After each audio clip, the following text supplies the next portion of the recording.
Hey everyone, it's been a while.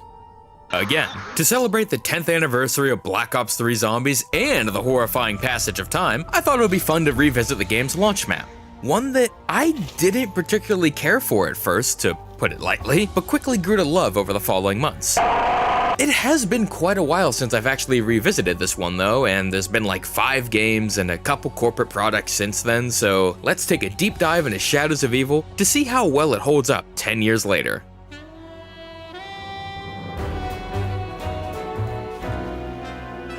Starting off the good with the most important aspect of any map really, the map design and general flow.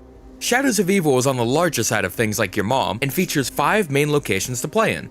Easy Street and the Underground, which both act as connective hubs to 3 of the main areas of the map, the Footlight, Canal, and Waterfront districts. Each of these districts are fairly close quarters and have a ton of unique tools to offer, from traps to buildable pieces to fast travels. Every sub-district has a station for the Red Line tram, which can be called and sent to any of the other districts as a way to get around the map safely. Just make sure a Margwa doesn't sneak in before you close the doors. In addition to the train system, each of the districts features a rift portal that teleports you to the underground section of the map. From here, you can either take the stairs up to Easy Street and go through everything on foot, or you can access one of the 3 portals around the arena to quickly travel anywhere on the map that you'd like. All of these transport methods make it so that once you've gone through the early game progression, getting around the map is always easy. It never feels like a chore to get somewhere in this map, and that is something that not even a lot of good zombies maps get right. Mob of the Dead, for example, my favorite map of all time. I literally can't say enough good things about it. But even I have to admit that going to the docks mid-round kinda sucks. The gondola itself is super slow and an insane pace breaker, and getting there on foot is even worse. Trying to fight through zombies by the Uzi wallby is especially awful.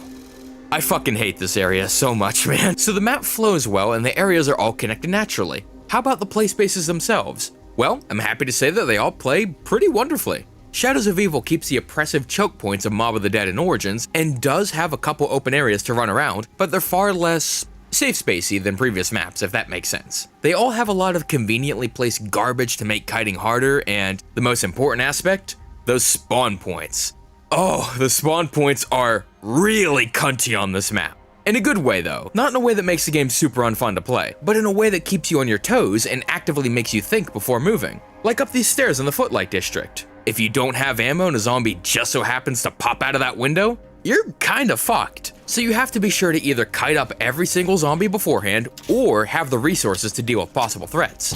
Same goes for map utilities. There's a zombie spawner right next to the buildable bench here, one by the main hub civil protector switch, spawns are all around the pack-a-punch machine, and so forth. These type of spawns, along with the game's respawn system, work together to make it feel like there's always a threat no matter where you go, but not to the point of being so overtuned that you start to get annoyed like late game Black Ops 4.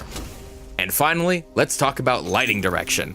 I know I bring this up every time I talk about a map, and I bet some of y'all are sick to fucking death of it by now, so I'm just gonna speed right through it. Shadows utilizes color wonderfully to indicate where the player should go. Warmer colors tend to indicate danger zones and inaccessible areas like zombie spawn points. Bright, cool colors indicate things like map utilities and help guide the player around the map without plastering objective markers all over the screen. What's really cool about this map's approach compared to something like Black Ops 3 Origins, which largely follows the orange bad, blue good rule to a T, is that this color rule isn't set in stone. Sometimes it's flipped depending on the arena's general lighting temperature.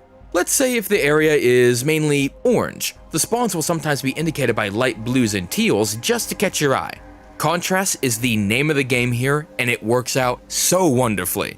And then there's the big spotlights. Take this little white lamp. See how it stands out from the rest of the environment? Or how about this light? Or this one? Or even this one? They all subconsciously draw your eye and make you want to investigate the play space around you, like, what is around that corner that the light is trying to show me? The map does this a lot to guide first-time players through the experience, with them being none the wiser to any of that guidance.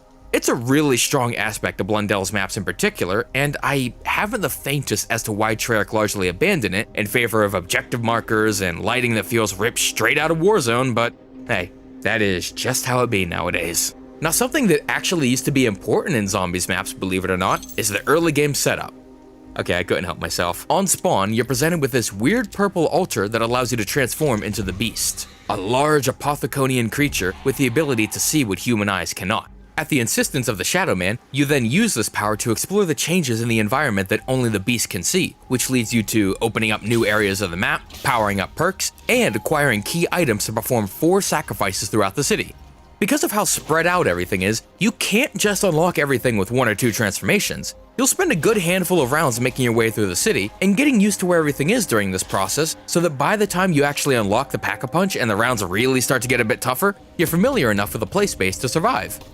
Oh, it's real good stuff. In practice, this is basically just a repeat of the afterlife mechanic from Mob of the Dead with a few quality of life changes and a Lovecraftian paint job, but it does make the early game feel completely unique compared to every other map in the game, and that's what's really important to me.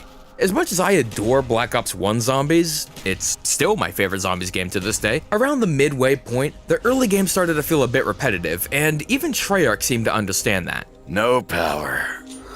I'm so bored of this quote-unquote objective that I can't even complain anymore. Since then, they've made an active effort to try and make all these maps feel a bit different starting out. Moon had No Man's Land, Transit had the bus, Die Rise had all your essentials constantly moving around in elevators, Mob had Afterlife in the plane, Origins had the conversion generators, and now with Shadows we have the Beast. For all my issues with some of those maps, these unique early game progressions make each one feel like completely different experiences, and I cannot express just how much I value that in a zombies map. Contributing to that different feel is just what kind of unique goodies you put in your map. And thankfully, Shadows has quite a few fun new toys to play around with. There's a new defensive perk in the form of Widow's Wine or Spider Cider for the cultured among us, which buffs your melee damage and replaces your grenades with sticky bombs that freeze zombies in place when detonated. What's extra cool about the grenades is that they'll detonate whenever a zombie hits you, giving you a chance to get out of a sticky situation. You see what I did there? Because they're sticky grenades? Please clap. Then there's the map's unique weapons. For standard weapons, there's a new, slightly stronger starting pistol with a Bloodhound revolver, and a stylized version of the Sten called the Bootlegger. While these two are neat little additions that really fit the vibe Shadows is going for, they don't actually change up the gameplay all that much. If at all. If you're looking for that, you've got the Little Arnie grenades, which are essentially better monkey bombs, and the 2 swords, the Apothicon sword and its upgraded variant, the Keeper sword. Both are ludicrously powerful melee weapons that occupy the new specialist weapon slot and recharge as you kill zombies. Each of them also has a unique ability to help it stand out from the other. The Apothicon sword allows you to jump in the air and create an electric shockwave that stuns all nearby enemies, and the Keeper sword has the ability to create a clone of itself that'll fly around and rapidly kill anything in its path. And last but certainly not least, we have an AI companion in the form of the Civil Protector, a mechanized member of Morgue City's police force. For 2,000 points, he can be temporarily summoned to help kill zombies, grab power-ups you might not be able to reach in the heat of combat, and even revive downed allies.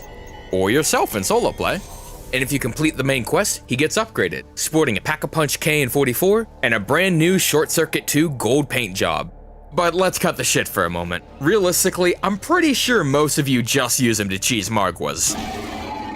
And one final smaller element of the map that I've always loved but never really see people talk about is the randomized perks. Shadows of Evil has randomized spawns for Juggernog, Speed Cola, and Double Tap 2.0, or the big 3. Mule Kick and Widow's Wine are always underground, which makes sense seeing as the underground area is usually safe for mid-game progression. Stamina Up is in the main hub, and Quick Revive is always in the spawn room, as it should be. That's my most zombies boomer complaint of all time. I don't give a shit if the machine doesn't actually give a self-revive in these newer games, just keep the Quick Revive machine in the spawn room.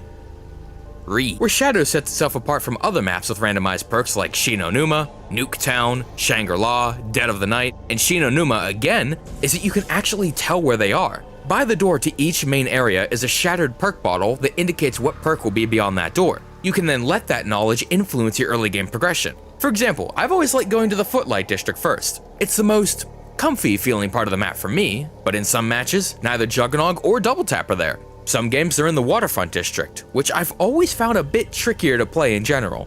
So I have to make the call. Do I go the comfy way and miss out on Jug or Double Tap, or do I go to an area of the map that I'm a little bit less comfortable with to secure that early game health or damage boost? It's not a monumentally huge addition or anything like that, but it's enough to give the map just a bit of uniqueness in the early game and push me into different routes sometimes, and I think that's really damn cool. Anything that pushes the player out of their comfort zone is a plus in my book. Like Scobalula in Vanguard before they completely trivialized her by getting rid of her invulnerability phases, but Y'all clearly aren't ready for that conversation. With the map itself and its fun new toys covered, let's talk about what kind of enemies you'll be fighting during your matches.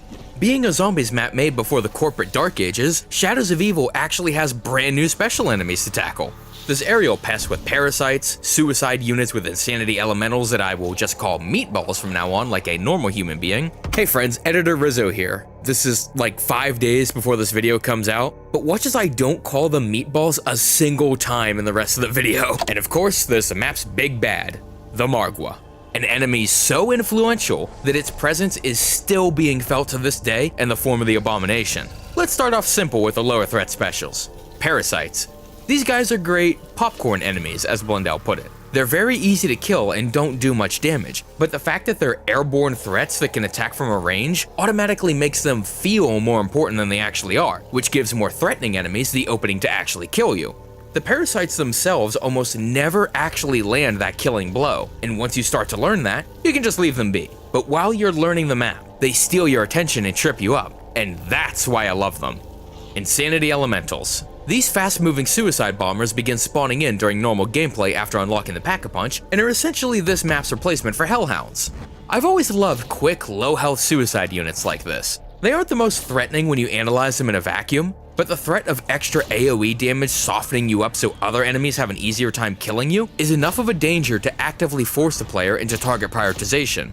Insanity Elementals, Exploders, Bombers, and Boomshriers all serve a very similar purpose throughout zombies, and they're all great. Tormentors can get fucked though. And finally, we have the Margwa. Like their spiritual successor, the Abomination, and by extension, Mega Abomination, these guys are top tier special enemies, and I say that without even a hint of irony. See? Look, they're right there. Margwas are these massive three-headed beasts that spawn in every few rounds and are immune to all forms of damage unless you shoot their open mouth.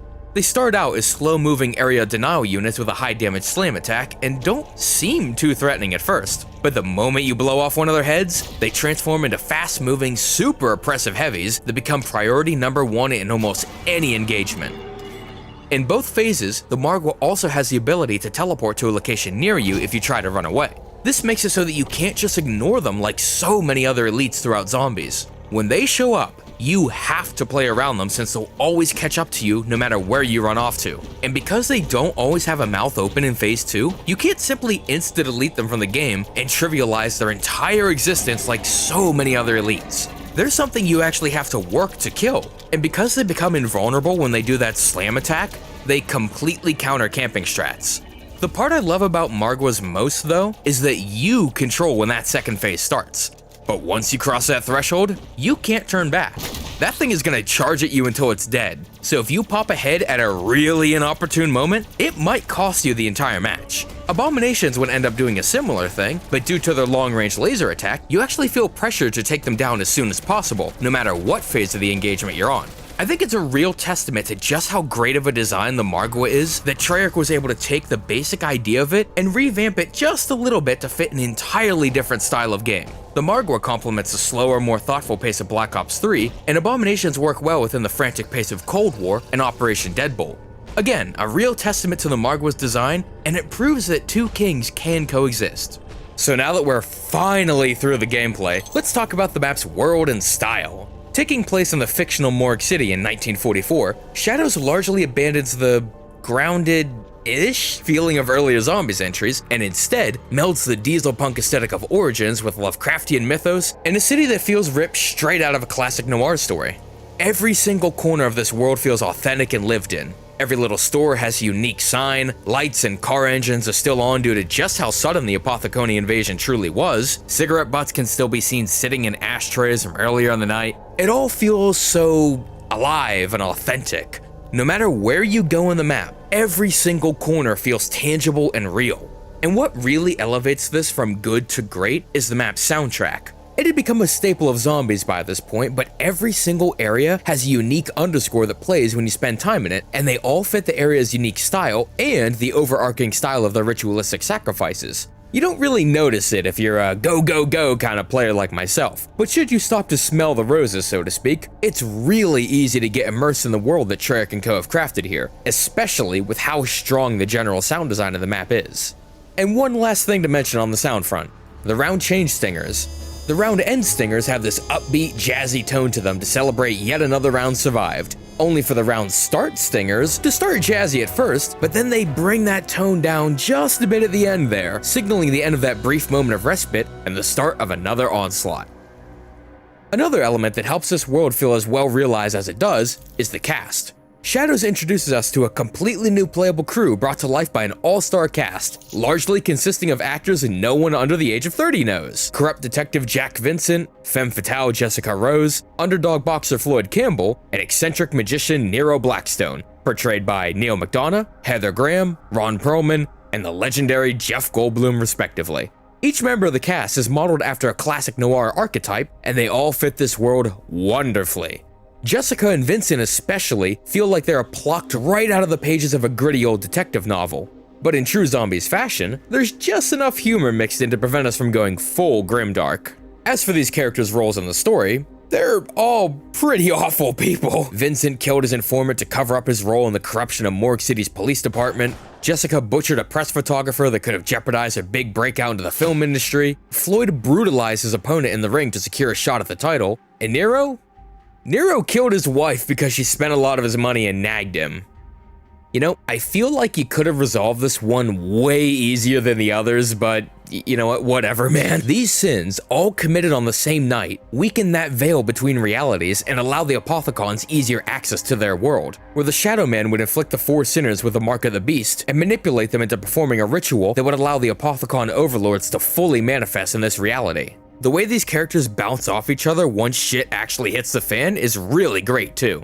For example, Jessica is a ludicrously dangerous, snaky woman and despises the other 3 survivors. But she's far from stupid, which leads to her trying to cozy up to Floyd and Vincent. They're both incredibly strong, capable people that come from dangerous professions. An alliance with them would greatly increase her chances of surviving this nightmare. Nero, on the other hand, is a whiny little showman that realistically would just slow her down. Or how about Vincent's interactions? He's a crooked detective, yes, but he is still a detective, so he's naturally far more suspicious of Nero than the rest, given that his shows revolve around magic and the occult. It wouldn't be entirely unreasonable to assume that Nero might have stumbled upon something real and was the catalyst to the outbreak that ravaged the city. There's a lot of great interactions like this that play as the rounds go on that really help to flesh out the characters and, in turn, the world they inhabit. Really, the only character that doesn't stand out, in a good way at least, is Floyd.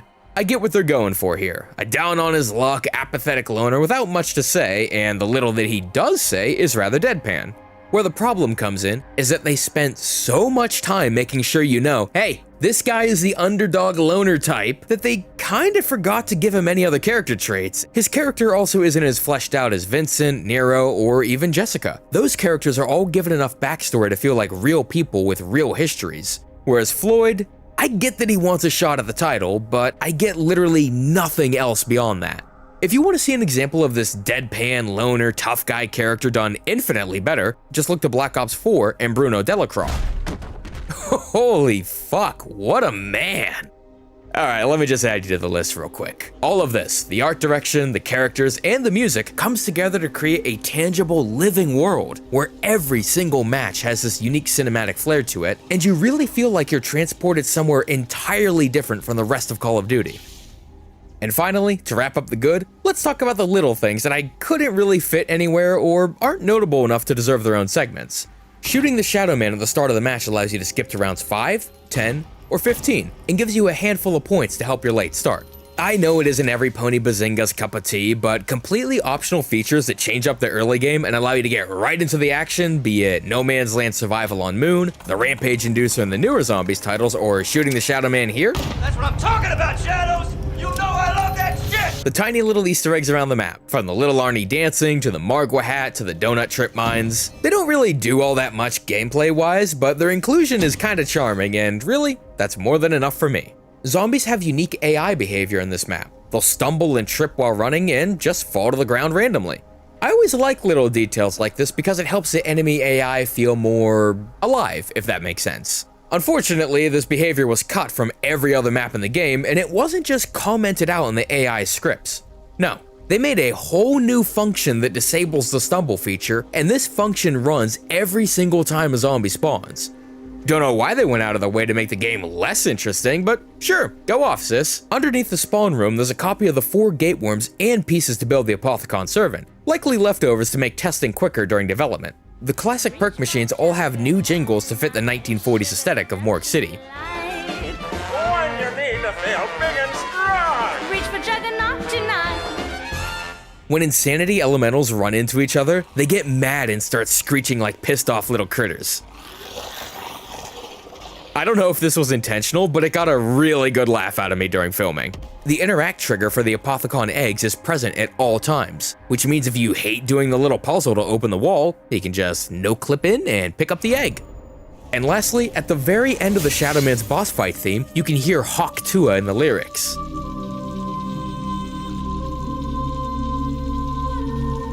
If you can't hear it, listen maybe 5, 10, or 30 more times and take out a chunk of your brain. Alright, look, I swear, I'm normal, my fucking brain isn't rotted, and I am not crazy! Now, to be fair, I don't really have many problems with this map at all, but that's not to say that it's perfect or anything like that. Every single map in Zombies history has problems, after all. Except for Lmao, of course. Let's just rip the band-aid off right now so y'all can get mad at me. I really don't like the Apothicon Servant. It has a cool design, it is insanely powerful, but I'm not really big on the 0 skill ceiling wonder weapons where you just fire it at the ground, the weapon does all the work on its own, and there's no real room for skill expression. Yeah, I know, complaining about a skill ceiling and skill expression and all that in one of the easiest horde modes on the market sounds stupid, but hear me out. I much prefer wonder weapons, special weapons, and everything in between that have some form of genuine interactivity to them, or perform better when you actually plan out your shots. To demonstrate what exactly I mean, let's look at some of the other wonder weapons from past and future entries, shall we? So, strap yourself in for another autistic Rizzo side tangent, as someone so wonderfully put on Twitter. Die Rise's Sliquifier. While you could just shoot a couple zombies at a time and technically the weapon does all the work for you, you're rewarded for identifying the best time and locations to shoot at to maximize zombie kill count in a single shot. If you're really creative, you could shoot a horde and then lead the infested stragglers over to a spawn point and spread that chain effect to even more zombies. Complaints about Die Rise aside, I always thought this was really fun. Carrier's LZ-52 Limbo and World War II's upgraded Ripsaw. You could just mindlessly spam them and things will work out, sure. But since they both go through an unlimited amount of zombies, you can save ammo by forcing the horde to a narrow choke point and then decimating them with a few well-placed, satisfying shots. Vanguard's Decimator. Since the Decimator's explosions go through level geometry and the range actually extends above and below the player, you can use the always-on minimap to kill a horde that's approaching you from upstairs that would otherwise cut you off. Or maybe you hear a Sturmkrieger on the other side of a wall waiting to jump you. What the you settle the fuck down. Like, honest to God, settle the fuck down. Really? Normally, this would be a problem, but with the Decimator in your hands, forget about it. Modern Warfare 3 Scorcher. Much like the Decimator shield, the Scorcher's plasma trails go through all forms of level geometry, which doesn't really sound all that special on its own, but you have to take the game around it into account. Modern Warfare 3 has depth perception. This means you can take advantage of the Scorcher's geo-piercing to clean out infected strongholds, hit those hordes of zombies that spawn during ACV escorts, and more. There's also the alt-fire option. Most players use it to completely avoid high-threat engagements altogether because they're fucking chicken shit cowards, but you can actually use the backblast of a mini-boost to knock down approaching zombies if you need to buy yourself or a teammate a bit at a time. And if you hold the boost down just a little longer, you'll launch yourself high enough to cause Mega Abominations to focus you with their lasers, leaving them wide open to gunfire when you come back down. Now, of course, none of these are weapons with insanely high skill ceilings that you need dozens of hours of playtime to learn or anything like that. Nah, I'm not gonna sit here and bullshit you like, yeah, actually they have the mechanical skill ceiling of all those Marauder one-cycling combos in Doom, but they do reward players that think just a little bit. Whereas the Apothicon Servant is, unfortunately, very similar to the Ice Staff where you literally just shoot the floor in front of you and the game plays itself for the next few seconds. There's really nothing interesting here from a gameplay stance, you know, nothing to master. On the other hand, I get why people like it, and I can absolutely see the appeal in turning your brain off for a bit and just racking up the high rounds, but it just ain't my jam, you know? While we're still on the topic of weapons, let's talk about the Rocket Shield. A first for zombies, Shadows of Evil has a zombie shield with truly offensive capabilities. Sure, Transit, Mob, and Origins all had the shield bash, which was effective, but the rocket shield has a unique attack alongside that bash. While holding the shield, press the fire button to use one of 3 rocket charges and boost forward at high speeds to kill anything in your path. Sounds awesome in theory, but in execution kinda falls flat due to low damage output. The shield boost operates on a tick system, let's call it. Each boost has a set amount of ticks. Colliding with a zombie burns one of these ticks and instead damages the target. That damage is very low though per tick, and in later rounds causes you to just kinda boost in place. Now, I understand shield balance is very tricky. Because you can just refill its charges through fuel cans around the map, or by simply grabbing a new shield, you don't want to make it absurdly powerful to the point where it becomes high round meta, like the Dragon Shield in Gorod Krovi's Nuts. But on the other hand, would it really have been so horrible to make it knock down zombies you can't one-tap? Like how the Thunder Gun knocks over zombies outside of its one-hit kill range. But what's worse than its practicality in my eyes is the simple fact that it just doesn't feel good to use.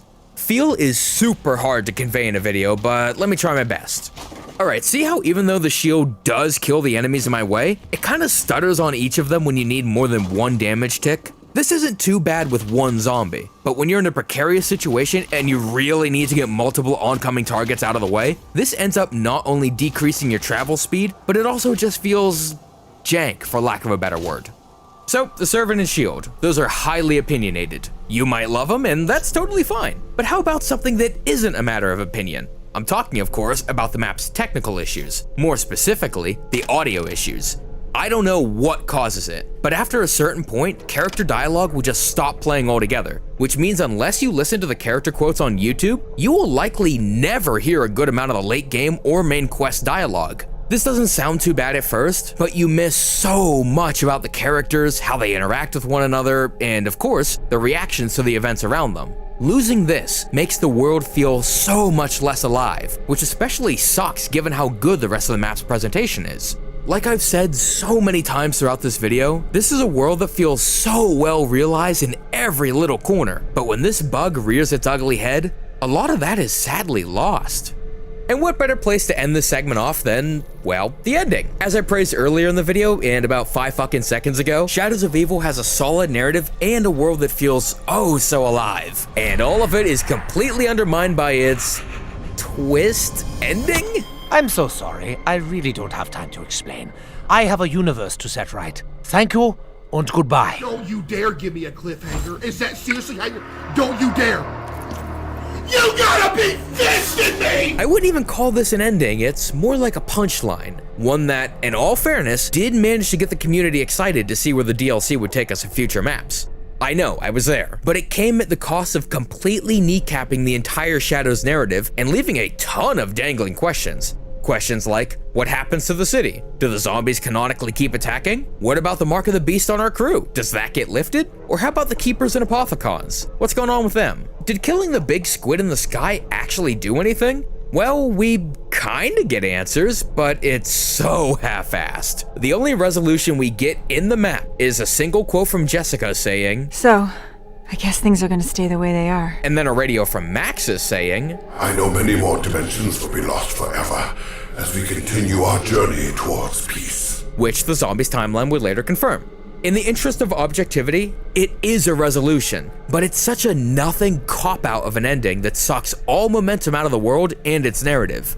Endings are super important to nail so people are left with a good impression. And unfortunately, Shadows drops the ball so fucking hard that it does kinda sour my view on the experience. Now, to be clear, it's not like it goes from a 9 to a 4 or anything silly like that, but like Origins and Descent and Revelations and the Archon and Ascension and Reckoning, it does make me kinda go, man, I wish all that build-up actually went somewhere satisfying. And to wrap up this section, we have my favorite part of the entire video, the nitpicks. Oh, I miss doing this. All right, let's get the most obvious one out of the way first. Look at these fucking buildings, man. You don't put something that low res this close to the playable space, like, oh, what are you doing, sweetheart? Insanity elementals can be killed before the spawn-in animation is finished. This is because the hitbox that you can actually damage is present during the entire animation. The upgraded Bloodhound animations are just reskinned MR6 animations, which is bad enough on its own since the Akimbo MR6 anims are fucking awful, but weirdly, they did change them to have the cylinder open on reload, but only did it with one of the weapons. Why? Little Arnie's are missing a vertice near their mouth. This is completely unnoticeable in normal gameplay, but since the big apothecant in the sky is just a scaled up Little Arnie, yeah, that's really obvious. The broken double tap bottle is a weird placeholder model and not the actual double tap bottle. During many of the animations on the rocket shield, the first person arm snaps into place. When parasites use their range attack, you can sometimes hear bullet casings impacting the environment. The Ruby Rabbit's brushwork isn't always connected properly, allowing you to see into the skybox. The light effects on the car behind Quick Revive aren't lined up properly. The ashtrays next to the corpse Richtofen stabbed have an insanely low draw distance. The intro cinematic has quite a few little issues. For starters, there's a single frame where Vincent Purple Guy's Bloodhound isn't properly tracked to his hand. Speaking of Vincent, he fires twice here, but only one muzzle flash appears. Weirdly enough, this doesn't happen in the trailer version of this shot. He's also using a snub-nosed python as a placeholder here? What? I'm not the one being stabbed by a beautiful woman in this scene. Floyd's arm clips through his opponent's boxing glove for a single frame. The entire intro cinematic lacks motion blur, despite having it in the map's initial reveal trailer. In the Pack-a-Punch area, if you look up by the summoning key altar, you can see a missing vertice in the map. During the Shadow Man boss fight, you can see the placeholder XYZ widget left over in the shield breaking effect. The Margwa death sound isn't just 2D, but is so insanely loud compared to everything else in the game, I feel like I'm gonna go fucking deaf every time one dies.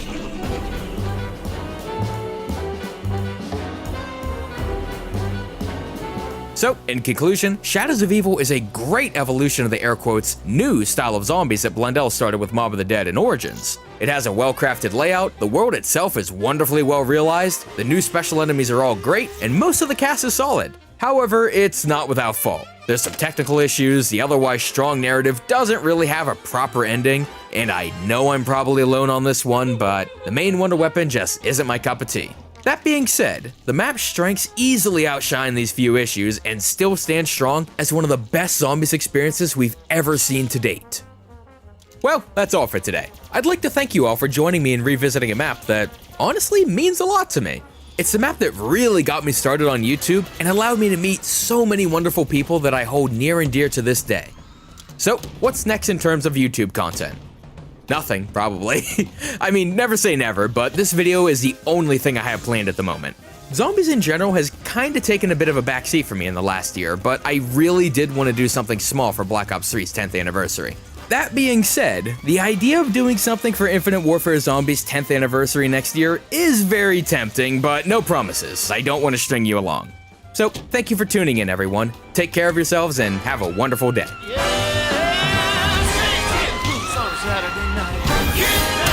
Trying to make it happen. No kiss in the wicked fight, and then it's over the dog, and then go straight roll. Skin boots on a Saturday night. It's you. It's you. How could you, man? How could you?